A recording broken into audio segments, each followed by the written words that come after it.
TikTok အသုံးပြုတဲ့သူတွေကကမ္ဘာလူဦးရေရဲ့10ပုံပုံတပုံရှိရဲတဲ့1 billion လောက်ရှိရဲပေါ့ဒါကြောင့်မလို့လေ TikTok ကိုတကယ့်စီးပွားရေးလုပ်ငန်းရှင်တွေနဲ့ brand တွေကပါတော့ခြံထားလို့မရခဲ့ပဲနဲ့ TikTok ဆိုတဲ့ media ပေါ်မှာနေရာယူပြီးတော့သူတို့ရဲ့လုပ်ငန်းတွေကိုလူတွေသိအောင်လုပ်ကိုင်နေကြပါပြီအဲ့တော့ညတို့လည်း TikTok ကိုအသုံးပြုတဲ့သူတွေပဲဖြစ်တယ်ဒီနေရာမှာဆိုလို့ရှိရင်နှစ်မျိုးခွဲသွားပါလိမ့်မယ် user နဲ့ creator ပါ TikTok ကိုအပျော်သဘောပဲသုံးတယ်ဗီဒီယိုတွေနေတိုင်းတင်နေပြီမဲ့လို့ညတို့မှာရည်ရွယ်ချက်မရှိဘူးဘလို့ပုံစံမျိုးနဲ့ဝင်ငွေပြန်ရှာမယ်ဆိုတော့ monetize plan မရှိဘူးရည်ရွယ်ချက်မရှိဘဲနဲ့သုံးနေတယ်ဆိုလို့ရှိရင်တော့ဒါ user ပဲပေါ့နော်ဒါပေမဲ့ကိုကတနေ့ကျလို့ရှိရင် monetization နဲ့တော့လကောင်းဒါမှမဟုတ်ရင်ကိုယ့်ရဲ့ product service တော့လကောင်းရောင်းချပြီးတော့မှဝင်ငွေရှာခြင်းနဲ့ဆိုတဲ့ရည်ရွယ်ချက်နဲ့ content တွေလုပ်နေတယ်ဆိုတော့ creator ပဲဖြစ်ပါတယ်နော်အဲ့တော့ညတို့ကိုယ်တိုင်က user ကနေပြီးတော့မှ creator ကိုပြောင်းအောင်မှာပဲဖြစ်ပါတယ်နော်အဲ့တော့ TikTok ဟာညတို့ရဲ့ဘဝတွေပြောင်းလဲအောင်စီးပွားရေးအခွင့်အလမ်းတွေတိုးတက်အောင်လုပ်ပေးနေတဲ့အဓိကအခွင့်အရေးနေရာကြီးပဲဖြစ်ပါတယ်ဆိုတော့ဒီနေရာကိုညတို့ကိုယ်တိုင်က user အနေနဲ့ပဲသုံးပြီးတော့မှအချိန်တွေ energy တွေ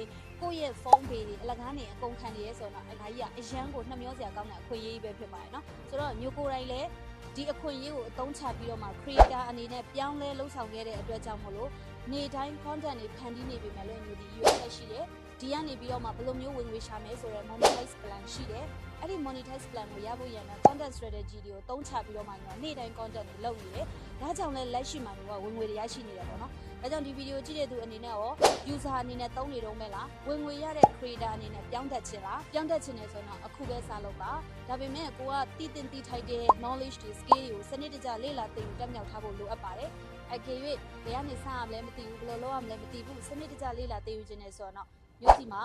MOB ဆိုတဲ့တလကမ်တင်တန်းရှိပါတယ်ဒီတင်တန်းမှာဆိုလို့ရှိရင်တော့ content တွေကိုစနစ်တကျဘယ်လိုတိဆောက်ပြီးတော့ဘယ်လိုမျိုးဝင်ငွေရအောင်လုပ်မလဲဆိုတဲ့အကြောင်းအရာတွေကိုတလကြာအတက်တင်ပေးတဲ့တင်တန်းပဲဖြစ်ပါတယ်เนาะ join ချင်တယ်ဆိုလို့ရှိရင်တော့ဒီဗီဒီယိုလေးရဲ့ comment မှာ MOB လို့မှတ်ခဲ့ရုံပါပဲเนาะ20ဦးအတွင်းကိုညွာ2,900,000 channel ပေးထားပါတယ်ဒါအပြင်3သိန်းခွဲတဲ့ AM Power Class ကိုလည်းလက်ဆောင်နေနဲ့ထည့်ပေးထားပါသေးရဲ့เนาะဆိုတော့လက်ဆောင်လေးရခြင်းနဲ့အထူးကြီးလေးမိခြင်းနဲ့ဆိုရင်တော့အများဆုံးလာပြီးစင်းပေးလို့ရပါတယ်เนาะဆိုတော့တင်တန်းထဲမှာတွေ့ကြမယ်